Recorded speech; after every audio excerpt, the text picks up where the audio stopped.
Hello, welcome to Everyday Storytelling. How are you doing today? We are going to be reading a story. What are we going to do? We are going to be reading Reading? the Bible. Reading. We're going to be reading the Bible today. Then I think we're doing the synopsis, right, Kim? Yeah. We're doing the synopsis from Kim. Then, once again, my mom will be doing dragon drums. I hope you guys enjoyed the video. Make sure to hit the like button, subscribe, and hit the bell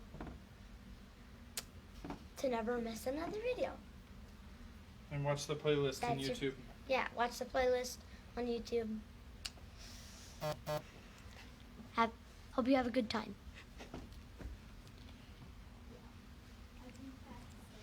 And I'll just say, wow, this is really close. He brought it closer to him. I'll just say that if you need more than just the synopsis in order to understand where we are in the story, then go ahead and watch that playlist. It's fine. That's why it's there. So, all right. So we are going to be finishing the book of Hebrews tonight. And then tomorrow, we're going to begin a mystery book in the Old Testament. So the big reveal will be tomorrow night. All right. I've had a couple of suggestions and more to follow. Here we go. This is Hebrews chapter 13.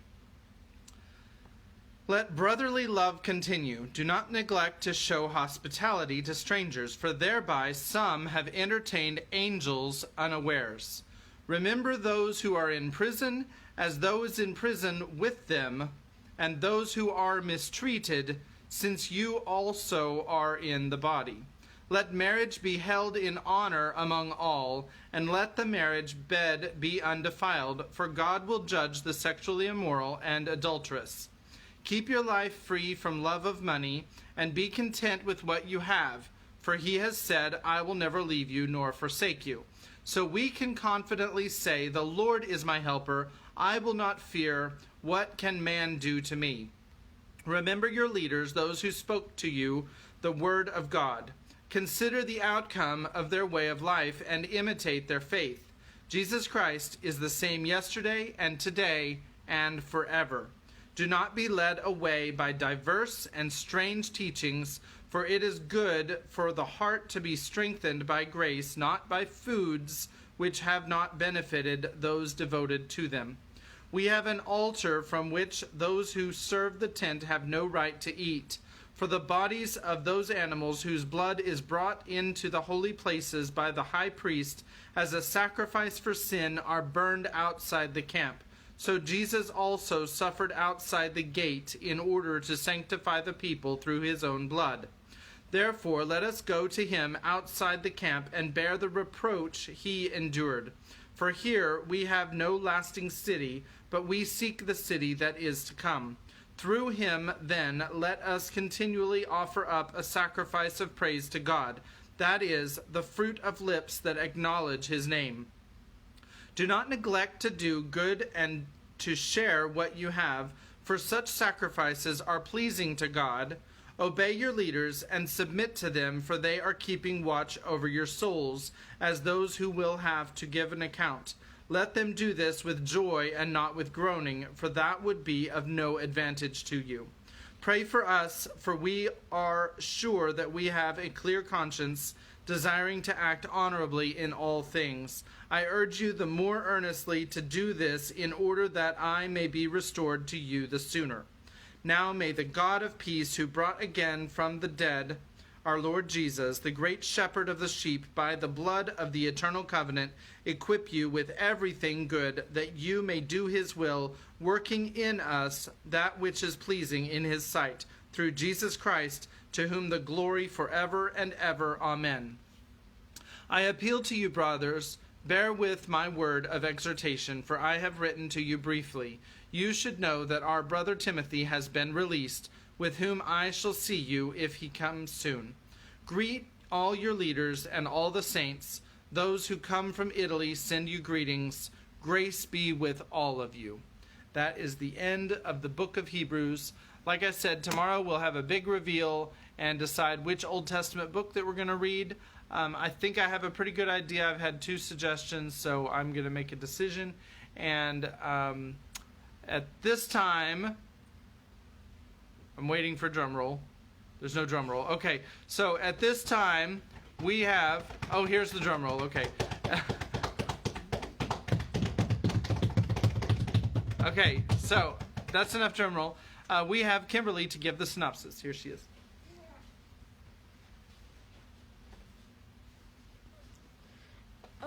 So in yesterday's chapter, Mom only read one because it was a long chapter, but so it's actually got a different focus than on Melanie. It's got a different focus. It's not about Mentally. It's about this other guy. I keep forgetting names. I'm sorry. Huh? Pimer. He's like the lead singer, except he's going through puberty and his voice is changing from a high soprano to something lower, and he can't sing at all during this time because his voice is he's not used to singing in lower tones, and he can't sing that low.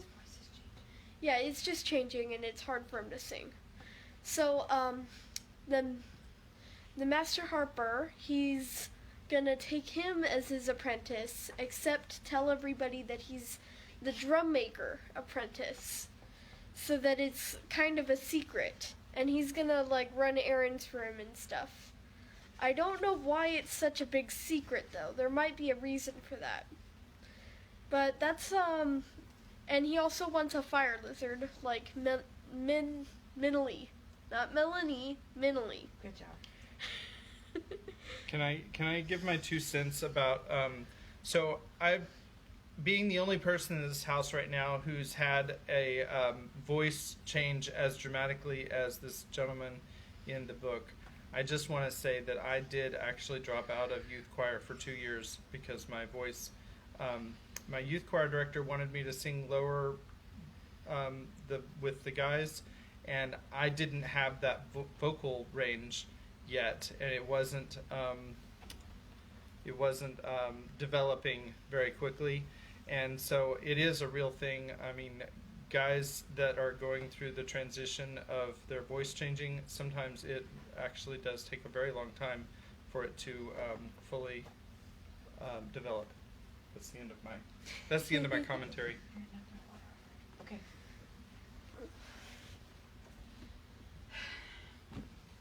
Okay, guys. So I started some bread about 10 or 15 minutes ago, and in about 45 minutes, 50 minutes, I have to go do the next thing for the bread. So that's how long we have. And it looks like we might be able to get through 2 chapters if I'm pretty speedy.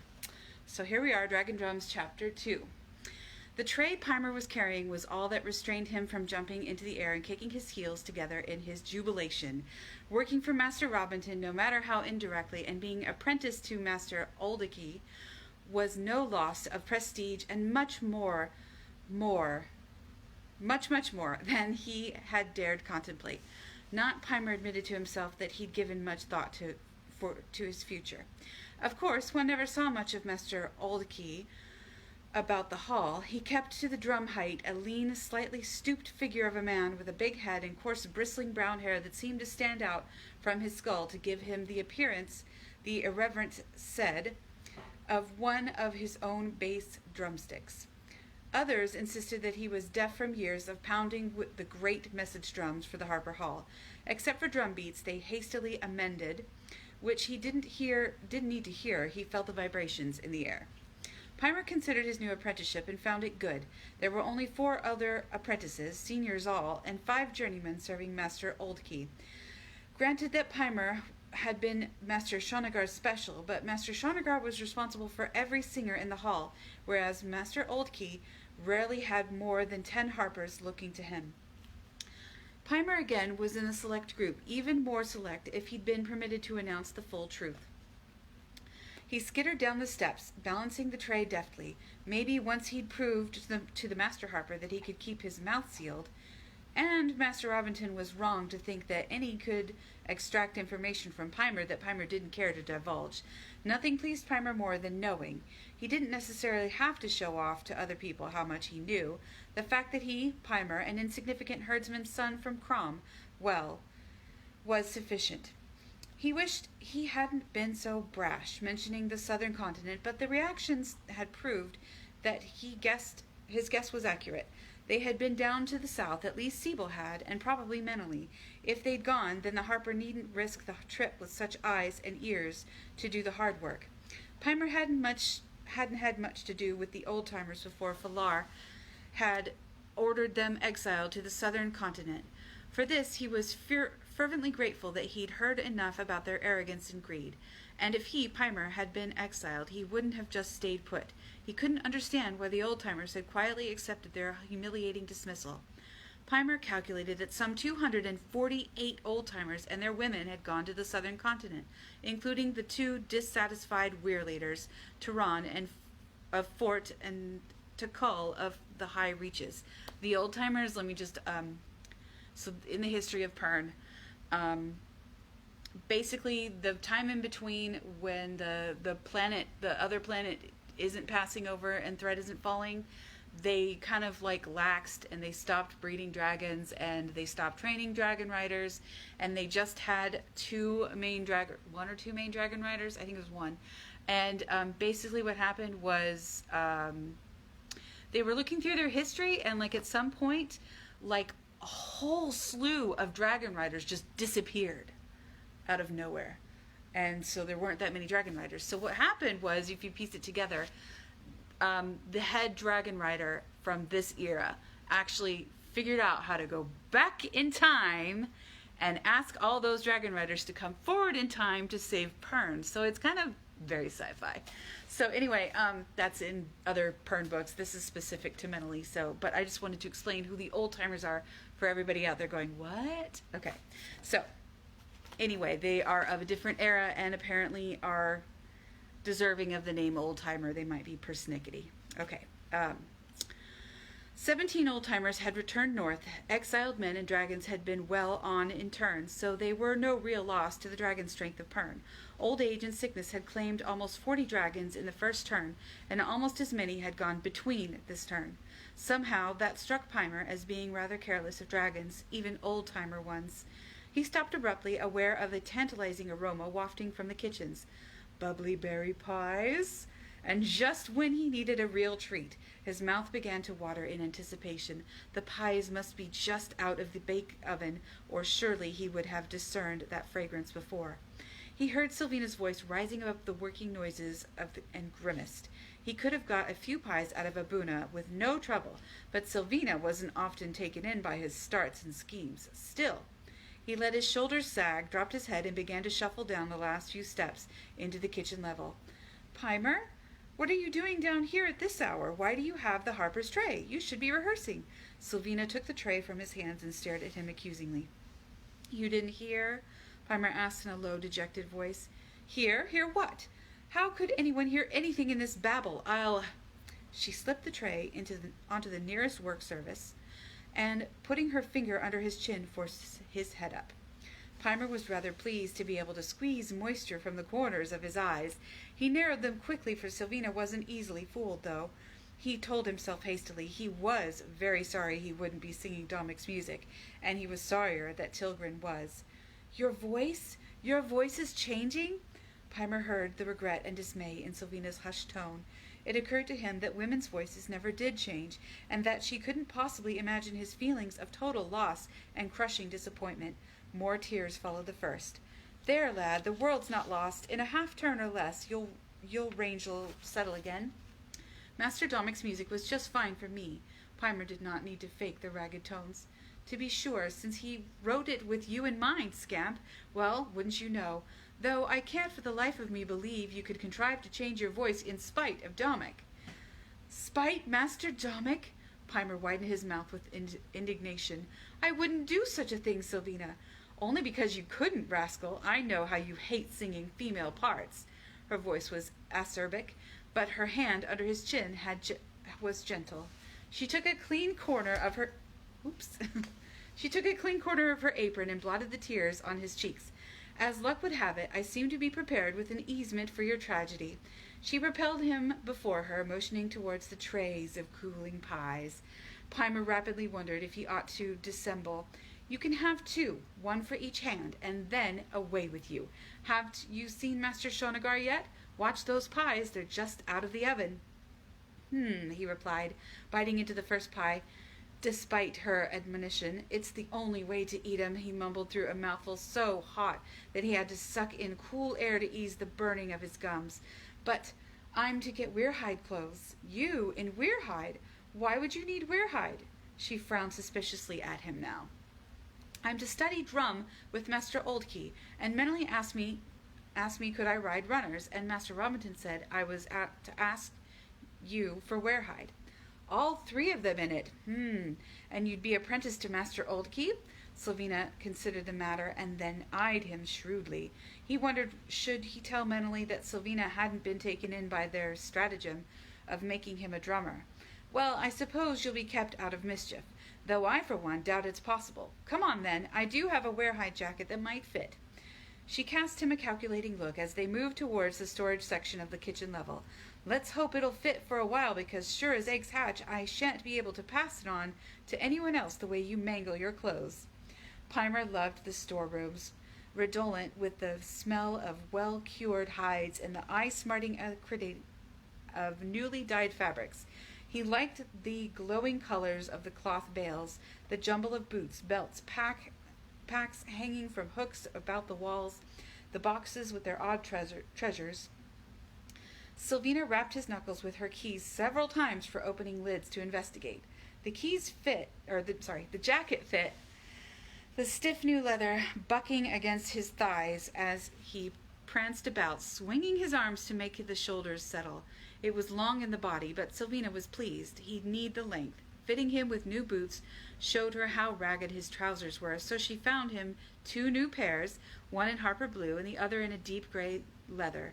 2 shirts with sleeves too long, but which no doubt would fit him perfectly by midwinter, a hat to keep his ears warm and his eyes shaded, and heavy riding gloves with down-lined fingers. He left the stores, his arms piled high with new clothes, boots dangling from their laces over his shoulder and bumping him front and back, his ears ringing with Sylvina's promise of dire things happening to him if he snagged, tore, or scuffed his new finery before he'd had it on his back a 7-day. He happily employed the rest of the morning by dressing in his new gear, examining himself from all angles in one mirrored surface of the apprentice dormitory. He heard the burst of shouts as the chorus was released and peered cautiously over the sill. Most of the boys and young men swarmed across the court to the hall, but Master Domik's music rolled in one fist, strode purposefully towards Master Shonagar's hall. The last to exit was Tilgan, head bowed, shoulders slumped, weary from what must have been an exhausting rehearsal. Pimer grinned. He had warned Tilgar to study the part. One never knew when Master Domik might call on the understudy. There was always the chance of a bad throat or a hacking cough for a soloist. Not that Pimer had ever been sick for performance until this one. Pimer gave a sour note. He really had wanted to sing Lessa in Domik's ballad. He'd sort of counted on coming to the Bend and Weir woman's notice that way. It was always wise to be known to the 2 Bend and Weir leaders, and this would have been the perfect opportunity. Ah, well, there was more ways of skinning a herd beast than shaving him with a table knife. He folded his new clothing carefully in his bed press, giving the fur a smoothing twitch. Then, quickly, glancing out the window again, now, while Master Domik was busy with Master Shonagar, would be the time for him to slip into the dining hall, keep out of sight, and soon enough he'd be out of Domik's mind. Not that Pimer was at fault this time. A shame, really. Lessa's melody was the loveliest Domik had ever written. It had so suited his range. Once again a lump pushed up in his throat at the sadness of of the lost opportunity, and probably a turn before he could try to sing again, nor was there a guarantee that he'd have anywhere near as good a singing voice as an adult as he'd had as a boy. None at all. He'd miss being able to astonish people with the pure tone he could produce, the marvelous flexibility, the perfect sense of pitch and timing, not to mention his particularly acute skill at note reading. His reflections caused him sufficient pangs of regret, so that when he drifted past the first group of apprentices in the court, they paused in their play and watched his slow progress with awed silence. He trudged up the steps, past apprentices and journeymen, eyes down, hands flopping at his sides, the picture of dejection. Scorch it! Would he have to pretend to have lost his appetite? He could smell roast weary, succulent, and dripping with juices, and then berry pies. However, if he managed his table-mates adroitly, hunger warred with greed, and there was nothing feigned about his expression of sad reflection when the dining-room began to fill. Pimer, deep in his plans, was aware of being flanked by silent boys, but the chubby fist visible on the left was Brawley's. The stained, dirty, calloused, nail-bitten hand on the right was Timony's. His good friends were standing by him in his moment of loss. He let out a long, draggling sigh, heard Brawley shift his feet uncomfortably, saw Timony extend his hand tentatively to draw it back slowly, uncertain how a gesture of sympathy would be received. Well, Timony might just give him both pies, Pimer thought. Suddenly everyone moved, and a quick glance at the round table told Pimer that Master Robinson had taken his place. A flash of blue and gray past his lower eyes was probably Menelly moving to take her place at the journeyman's table. Ranley and Bonds sat directly opposite Pimer, regarding him with wide and worried eyes. He gave them a sad half-smile, then the platter of roast-weary slices came to him. He heaved another sigh and fumbled for a slice. He stared at it on his plate instead of attacking it immediately, but then generally he'd have taken as many slices as he could knife onto his plate without rising uproars from his mates. He did like roast tubers, but restrainedly took only a small one. He ate slowly so that his stomach would think it was getting more. A rumbling belly would ruin his ploy for bubbly pies. None of his friends spoke, either to him or to each other. At their end of the table, gloomy silence prevailed until the bubbly pies were served. Pimer maintained his air of tragic indifference. At the first ripple of delighted surprise sighed down from the kitchen's end of the table, he could hear the rise of happy voices, the quick interest of his friends as they saw the burden of the sweet tray. "Pimer, it's bubbly pies," said Timony, pulling at his sleeve. "Bubbly pies?" Pimer kept a querulous note in his voice, as if even bubbly pies had no magic to revive him. Drama queen. "Yes, bubbly pies," said Brawley, determined to rouse him. "Your very first favorite, Pimer," said Bonds. "Here, have one of mine," he added, and with only an infinitesimal show of reluctance, pushed the coveted pie across to Pimer. "Oh, bubbly pies," repeated Pimer on the end of a quavering, semi-interested sigh, and picked up one of his offerings as though he were forcing himself to exhibit interest. "It's an awfully good bake, Pimer." Ranley bit into his with exaggerated relish. "Just take a bite, Pimer. You'll see. Get a bubbly or two inside, and you'll feel more like yourself. Imagine Pimer not wanting all the bubblies he can eat." Ranley glanced at the others, urging them to second him. Bravely, Pimer ate slowly at the first bubbly pie, wishing they were still hot. "That did taste good," he said with a trifle brighter tone, and was promptly encouraged to eat another. By the time he had consumed 8, because 3 more were donated from the other end of the table, Pimer affected to lose the edge of his gloom. After all, 10 bubbly pies, when he might only have had 2, was a good day's scrounge. The journeyman rose to deliver announcements and assignments. Pimer toyed with the notion of several different reactions to the news of his change in status. Shock? Yes. Delight? Well, some because it was an honor, but not too much, otherwise they might doubt the performance that had won so many pies. "Sheriff, report to Master Shonagar." Sheriff? Surprise, shock, and consternation, totally unrehearsed or anticipated, brought Pimer straight up from the bench and prompted his neighbors to seize him by the shoulders and push him down. "Sheriff!" That little snip, that wet-eared, wet-bottomed, wet-bedded Timothy clamped his hand firmly over Pimer's mouth, and the next few announcements were lost to that section of the apprentice tables. Indignation revitalized Pimer, but he was no match for the concerted efforts of Timothy and Broly, determined that their friends should not suffer the extra humiliation of a public reprimand for interrupting the journeyman. "Did you hear?" Pimer, Bonds was saying, leaning across the table. "Did you not hear? I heard the chair says to me, Master—" Pimer was sputtering with rage. There were a few truths Master Shanagar ought to know about Sheris. No, about you. Me? Pimer ceased his struggles, abruptly, horrified by the sudden thought that maybe Master Robiton had changed his mind, that some further investigation had led him to believe Pimer was unsuitable, that all the morning's bright prospect would be wrenched from his grasp. You're to report to...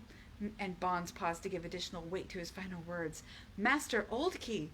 To Master Oldkey, relief gave Pimer's reaction genuine force. Then he looked wildly around for the drum master.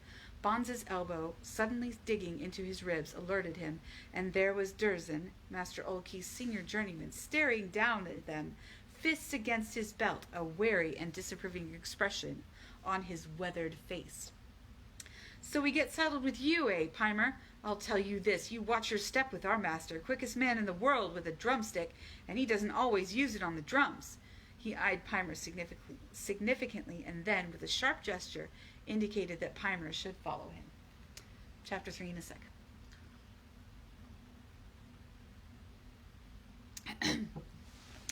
The rest of that day was not quite as joyful for Pimer. At Durzin's order, he moved his gear from the senior apprentice dormitory to the drummer's quarters, 4 rooms adjacent to the height, separate from the rest of the hall.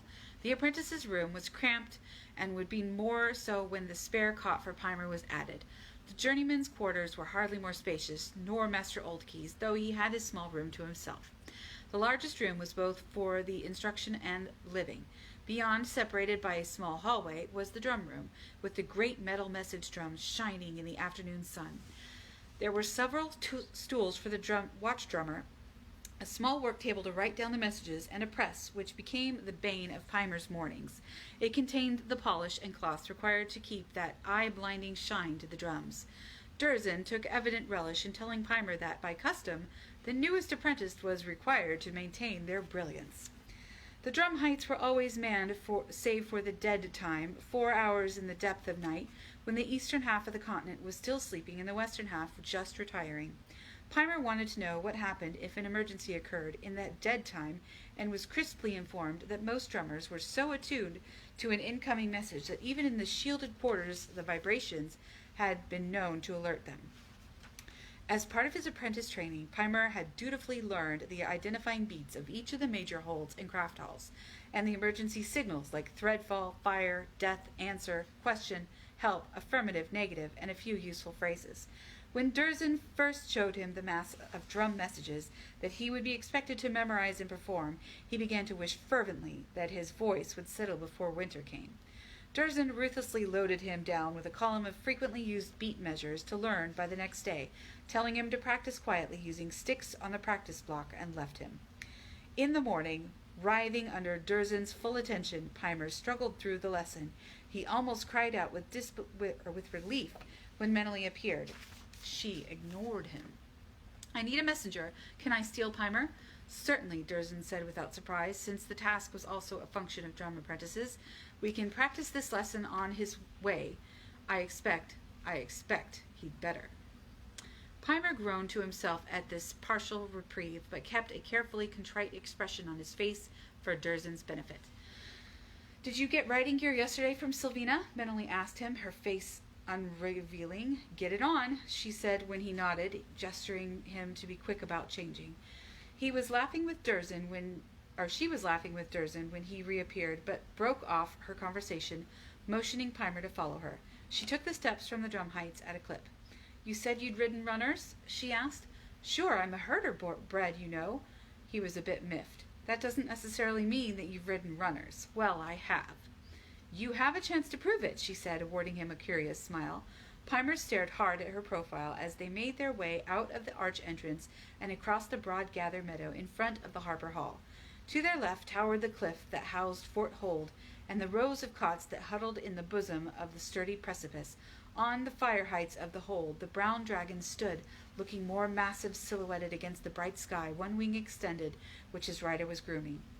Pimer felt a surge of reverence for the dragons and their riders, reinforced by the sight of Beauty, Menelie's queen fire lizard, alighted on her friend's padded shoulder, while the rest of Menelie's fair cavorted in the air above them. He heard her head raised. Menelie smiled at her playful friends and told them they were going for a ride. Did they care to come along?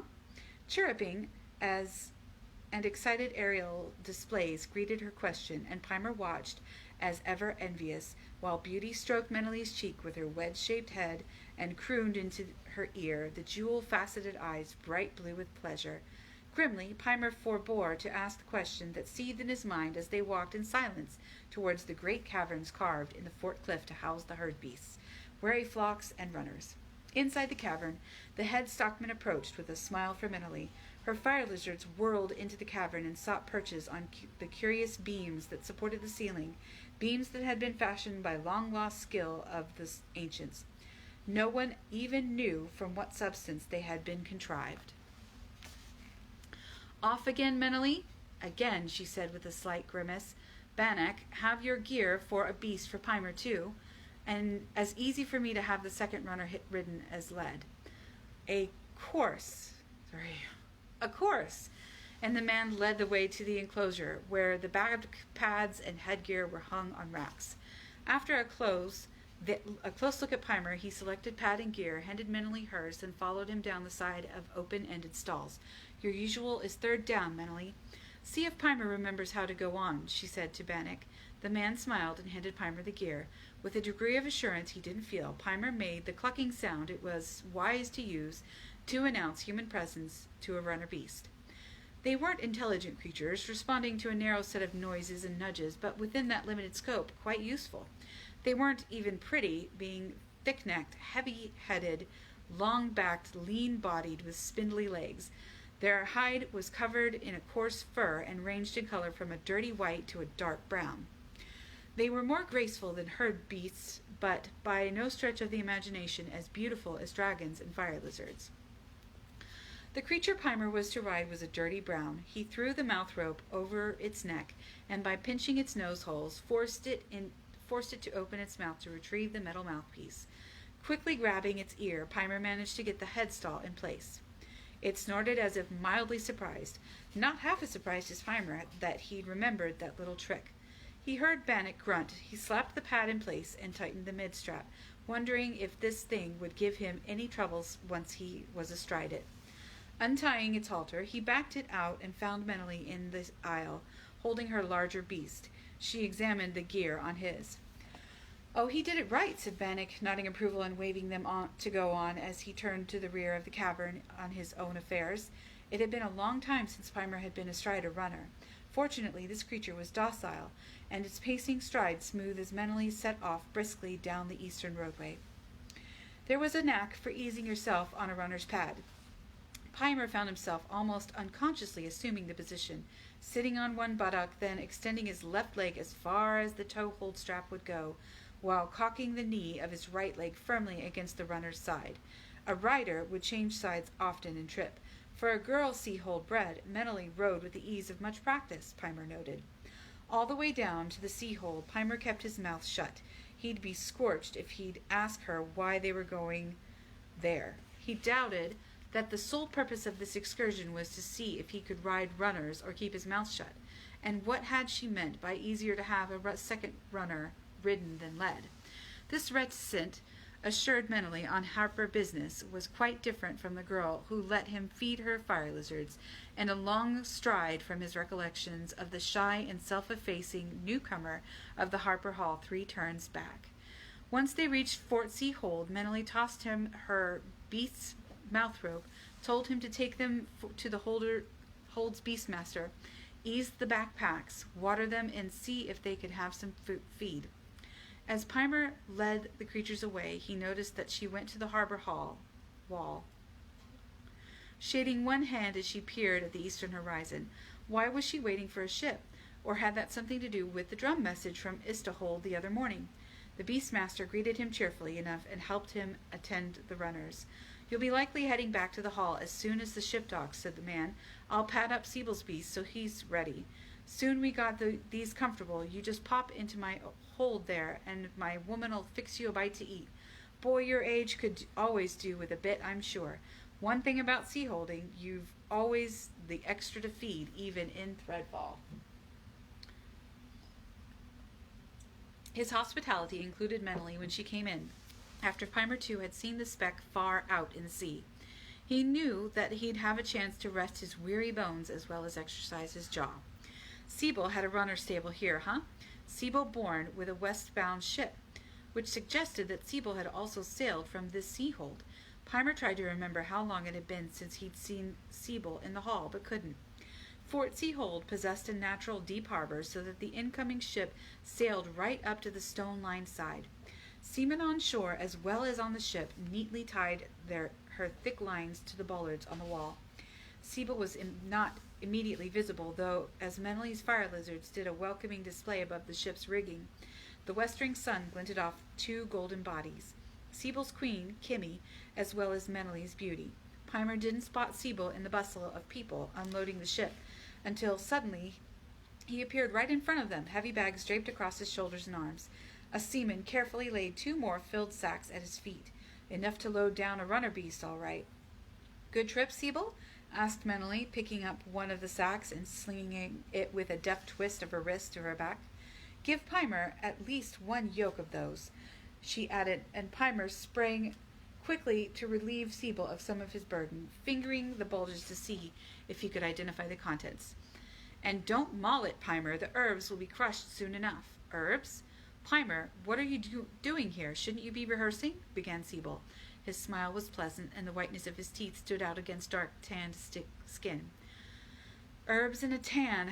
Pimer would bet every mark he had that Siebel had just returned from the southern continent. Pimer's voice has broken. It has. There was no doubting Siebel's pleasure at the news. And Master Robinton's agreeable? Meneley grinned, with a slight variation according to the wisdom of our good master. Oh, Siebel glanced first at Pimer and then back to Meneley for explanation. He's been told off as apprentice to Master Oldkey. Siebel began to chuckle then. Shrewd of Master Robinton, very shrewd, right, Pimer? I guess so. At just such a sour rejoinder, Siebel threw his head back and laughed, startling his queen, who'd been about to land on his shoulder. She flew about his head, scolding. Joined by Beauty and the 2 bronzes, Siebel threw an arm across Pimer's shoulders, telling him to cheer up, and draped his other arm about Meneley. Then he guided them towards the hold stables. There was a look on Siebel's face that suggested to Pimer that the companionable arm about his shoulders had been an excuse for one about Meneley's. The observation cheered Pimer, for he knew something no other apprentice did, maybe not even Master Robinton, or did he? Variations on that notion contented Pimer on the initial leg of their hallward trip. The last 3 hours were spent in increasing physical discomfort. For one thing, he had sacks strapped front and back of his pad, and another slung over his shoulder. It was difficult to adjust his rear end and find a spot not already beaten to a pulp by the runner beast's action. Rather unfair of Meneley, Pimer thought with some rancor, to include him on an 8-hour ride, his first time on a runner in turns. He was immensely relieved that he wasn't expected to tend the mounts too, as they handed mouth ropes to Bannock. Then Pimer wished he'd been able to dismount in the Harper Hall courtyard, for his stiff and seemingly reshaped legs made the short walk from beast hold to hall an unexpected torture. Sourly he listened to Meneley and Siebel chatting as they preceded him. They talked of inconsequentialities, so that Pimer couldn't even ignore his aches by concentrating on their comments. Well, Pimer, said Meneley as they climbed the steps to the hall, you haven't forgotten how to pace a beast. Shells, what's the matter with you? It's been 5 bloody turns since I've ridden one, he said, trying to straighten his sorely afflicted back. Meneley, that's plain cruel, cried Siebel, trying to keep a straight face. Into the hot baths with you, lad, before you harden in that position. Meneley was instantly contrite, with protests of dismay and apology. Siebel guided him to the bathing room, and when Meneley brought a tray of hot food for them all, she served Pimer as he floated in the soothing water. To Pimer's utter embarrassment, Sylvina appeared as he was patting his sore parts dry. She proceeded to slather him with numbweed salve, and making him lie down, massaged his back and legs. Just when he thought he'd never move again, Sylvina made him get to his feet. Strangely enough, he could walk more normally. At least the numbweed deadened the muscular aches, enough for him to make his own way across the court and up the 3 flights to the drum heights.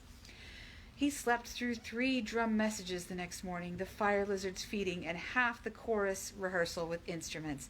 When he woke, Durzin gave him time for a cup of claw and a meat roll, then quizzed him on the drum measures assigned him the day before. To Durzin's amazement, Pimer beat them out time perfect.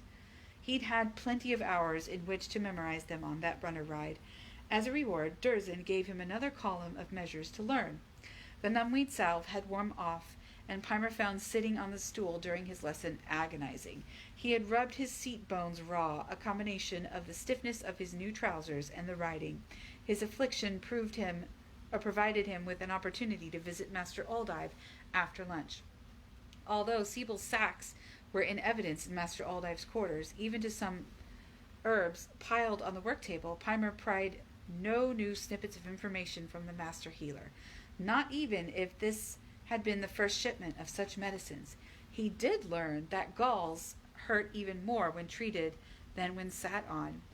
Then the numbweed took over. Master Aldive said he was to use a cushion for sitting for a few days, wear older softened pants, and ask Sylvina for a conditioner to soften his weirhide. No sooner had he returned to the drum heights than he was sent with a message for Lord Grow to Fort Hold, and when he came back, set to stand and listen and stand a listening watch. He saw Medley and Siebel the next morning when he fed his trio of fire lizards, but, apart from a solicitous inquiry about his stiffness, the 2 Harpers were not talkative. The next day Siebel was gone, and Pimer didn't know when or how. He was able, however, to observe from the drum heights the comings and goings in and out of Fort Hold, of riders and runners, the 2 dragons, and an incredible number of fire lizards. It occurred to him that while he had been congratulating himself on knowing most of what went on in the Harper Hall, the drum heights let him observe the larger world which, up till that day, had been unremarked by himself. Several messages came in that afternoon, 2 from the north and 1 from the south. 3 went out, 1 in answer to Tilak's question from the north, an originating message to Eigen Tanner Hall, and the 3rd to Master Briaret, the master herdsman. To tantalize him, all the messages were too quickly delivered for him to recognize more than a few phrases. Infuriated to be in a position to know more and unable to exercise the advantage to the full, Pimer memorized 2 columns of drum measures. If his zeal surprised Durzin, it irritated his fellow apprentices. They presented him with several all too forceful arguments against too much application on his part. Pimer had always relied on being able to outrun any would-be adversaries, but he discovered that there was no place to run to in the drum heights. While nursing his bruises, he stubbornly learned off 3 more columns, though he kept this private, tempering his recitations to Durzin. Discretion, he was learning, is required on many different levels. He was not sorry 6 days to be told to take a message to a mine-hold situated on an awkward ridge in the Fort Hold range. With a signed Harper sealed tube of record hide, he mounted the same stolid runner beast Bannock had given him for the previous trip. Gingerly settling the seat of his now well-softened weirhide pants onto the pad, Pimer was relieved to feel no discomfiture from his tailbones as the creature moved off. The journey should take him 2 to 3 hours, Bannock said, and he pointed out to him the correct southwestern track. Bannock said as he pointed out... 3 hours was probably correct, Pimer thought, as his efforts to increase the pace of his runner failed. By the time the wide track had narrowed to a thinner trace, winding against a stony hillside with deep gorges on the outside, Pimer was quite willing to let his runner go all that steady, graceful pace. As he figured it would have taken the Fort Hold watch-dragon only a few moments to make the trip, and the watch-dragon's rider was quite willing to oblige the Master Harper of Pern, he wondered why he'd been sent. Until he delivered his message tube to the taciturn mine-holder. "You're from the Harper Hall?" The man scowled at him dubiously. "Apprentice to Master Oldkey, the drum master." This could be some sort of test of his prudence. Wouldn't have thought they'd send a boy on this errand, he said with a skeptical grunt. I've 14 turns, sir, Pimer replied, turning to deepen his tone with more notable success. No offense meant, lad. None taken. Pimer was pleased that his voice remained steady. The miner paused, his gaze drawn upward. Not, Pimer noticed, in the direction of the sun. When the miner began to scowl, Pimer also looked up. Though why the miner would register displeasure at the sight of 3 dragons in the sky, Pimer couldn't guess. True, Thread had fallen only 3 days before, but you'd think dragons would be a reassuring sight at any time. There's feed and water in the shed, said the miner, still watching the dragons. He gestured absently over his left shoulder. Obediently, Pimer started to lead the runner around, hoping that there would be something for himself as well when he tended the beast. Suddenly, the miner let out a startled oath and retreated into his hold cot. Pimer had only reached the shed when the miner came striding after him, thrust a small bulging sack at him. This is what you were sent for. Tend your beasts while I tend these unexpected arrivals. Pimer's trained ear did not miss the apprehension in the miner's tone, nor the implicit command that Pimer was to remain out of sight. He made no comment, stuffing the small sack in his belt pouch while the miner watched. The man left as Pimer vigorously pumped water into the trough for his thirsty beast. As soon as the miner reached his cot, Pimer changed his position so that he had a clear view of the one reasonable level area of the mine hold where dragons could land. Only the bronze did. The 2 blues settled on the ridge above the mine opening. Sight of the great beast that back-winged to the ground told Pimer all he needed to know to understand the miner's grimness. Before their exile south, the old-timers from Fort Weir had made few appearances, but Pimer recognized Fidranth by the long sear scar on his rump, and Tehran by the arrogant swagger as he strode up to the mine-cot. Pimer didn't need to hear the conversation to know that Tehran's manner had not altered in his turn south. With a very stiff bow, the miner stepped aside as Tehran, slapping his flying gloves against his thigh, strode disdainfully into the cot-hold. As the miner followed, he glanced towards the shed. Pimer ducked behind the runner. It needed little wit now to realize why the miner had thrust the sack at him. Pimer investigated the contents. Only 4 of the blue stones that spilled into his hand had been cut and polished. The others, ranging from one size of his thumbnail to small uneven crystals, were rough. The blue sapphires were much prized by the Harper Hall. The stones, as large as the 4 cut ones, were mounted as badges for masters of the craft. 4 cut stones? 4 new masters walking the tables? Would Siebel be one of them? Pimer wondered. Pimer thought a moment, and then slipped the cut stones carefully, 2 and 2, into his boots. He wiggled his feet until the stones settled, sharp lumps against his ankles, but they'd not slip out. He hesitated as he was about to stow the sack in his pouch. He doubted Tehran would stoop to searching a lowly apprentice, but the stones made a suspicious bulge. Checking the leather to make sure it bore no miner's mark, he wrapped the thong on the back pad ring beside his drinking flask. Then he took off his jacket, folding the Harper bag inside before he slung it over the plump handle. Trail dust had turned his blue pants to a nondescript gray. A clink of boot nails on the ridge stone warned him, and whistling tunelessly he picked up the beast's feet in turn, checking for stones in the cleft hooves. "You there!" The peremptory tone irritated Pimer. Natron never spoke like that, even to a kitchen drudge. "Sore?" Pimer unbent and stared around at the old-timer, hoping his anxious expression masked the anger he really felt. Then he glanced apprehensively at the miner, saw a harsh wariness in the man's eyes, and added, in his best hill-hold mumble, "Sore? He was that sweated. I've had a time cleaning him up." "You've other work to do," said the miner in a cold voice, jerking his head toward the cot-hold. "A day too late, am I, miner? Well, there's been yesterday's work and this morning's." The old-timer surreptitiously gestured the miner to precede him towards the open shaft. Pimer watched, keeping a dull expression on his face as the 2 men disappeared from sight. Inwardly, he was right pleased with his dissembling, and was positive he'd seen an approving glint in the miner's eye. By the time he had finished grooming the runner from nose to dock, Tehran and the miner had not yet reappeared. What other work would he have to do if he were a genuine miner's apprentice? It would be logical for him to stay far away from the shaft at the moment, for he'd be scared of the dragon rider if not his master. Ah, but the miner had indicated the cot-hold.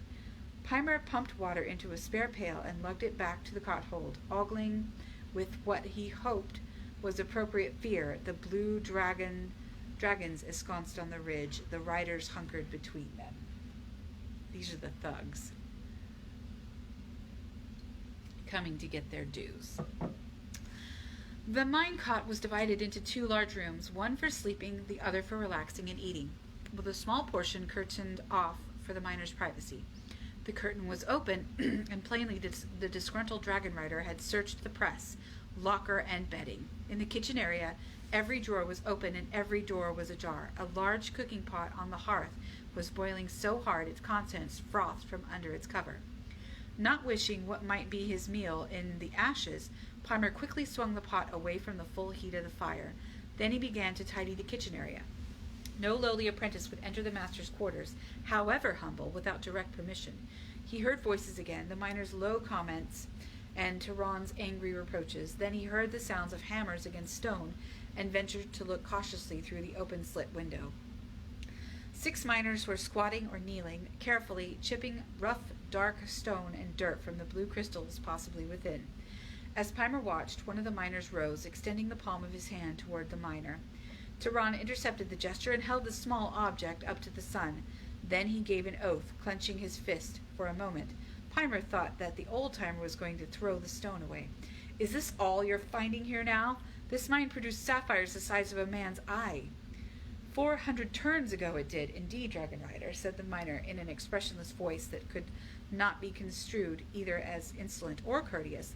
"We find fewer stones nowadays. The coarse dust is still good for grinding and polishing other gems," he added as the old-timer stared at the man carefully, brushing what seemed like glistening sand into a small scoop, which he then emptied in a small lidded tub. "I'm not interested in dust, miner, or flawed crystals," he held up his clenched fist. "I want good, sizable sapphires." He continued to stand there, glaring at each of the miners in turn as they tapped cautiously away. Pimer, hoping that no large sapphires would be discovered, made himself busy in the kitchen. By the time the sun was westering behind the highest of the ridges, only 6 medium to small sapphires had rewarded Tehran's afternoon vigil. Pimer was not the only one to watch, half holding his breath as the old-timer stalked to Fildranth and mounted. The old bronze showed no faltering as he neatly lifted in the air, joined by his 2 blues. Only when the 3 had winked out between did the miners break into angry talk, crowding up to the miner, who brushed them aside in his urgency to get to the mine cot. "I see why you're a messenger, young Pimer," said the miner. "You've all the wits about you." Grinning, he extended his hand. Pimer grinned back and pointed towards his backpack and the sack with its precious contents, looped in plain sight to the ring. He heard the miner's astonished oath, which turned into a roar of laughter. "You mean he spent all afternoon facing what he wanted," cried the miner.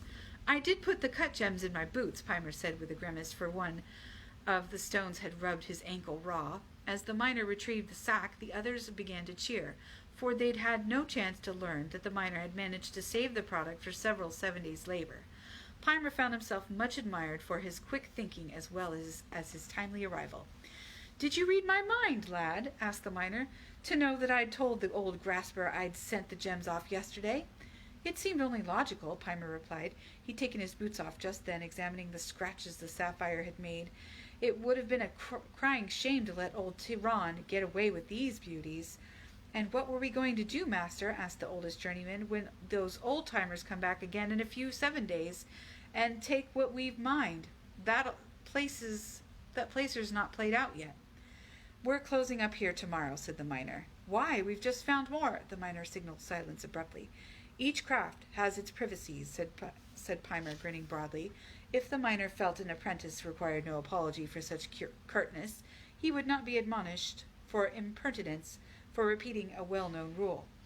"But I shall have to mention this to Master Robinson, if only to explain why I'm so late returning. You must tell the Master Harper, lad. He's got to know, if no one else. I'll tell Master Miner Nikat." Then he swung around the room with a warning look at each of his own craftsmen. "You'll all understand that this matter goes no further. Well and good. Tehran got only a few flawed stones. You were all very clever with your hammers today, though I deplore cracking good sapphires. The miner sighed heavily for that necessity. Master Nicot will know which other miners to warn. Let the old-timers seek if it amuses them. When the older journeyman laughed derisively, the miner went on, raising an admonishing finger at him. Enough! They are dragon men, and they did help Bendon Weir and Pern when aid was badly needed. Then he turned to Pimer. Did you save any for our stew, lad? I've the appetite of a queen dragon after clutching. That is the end of chapter 3, and I think we will be reading chapter 4 tomorrow, unless I'm mistaken. And with that, I will say good evening. Did you want to close out? No? Okay. Did anybody want to say good night? Do tune in tomorrow. We'll do the big reveal on what book of the Old Testament we're going to start tomorrow. Cool. Okay. JJ says good night, but he's not moving. I think he's snuggling with Rebecca. All right. Good night, everybody.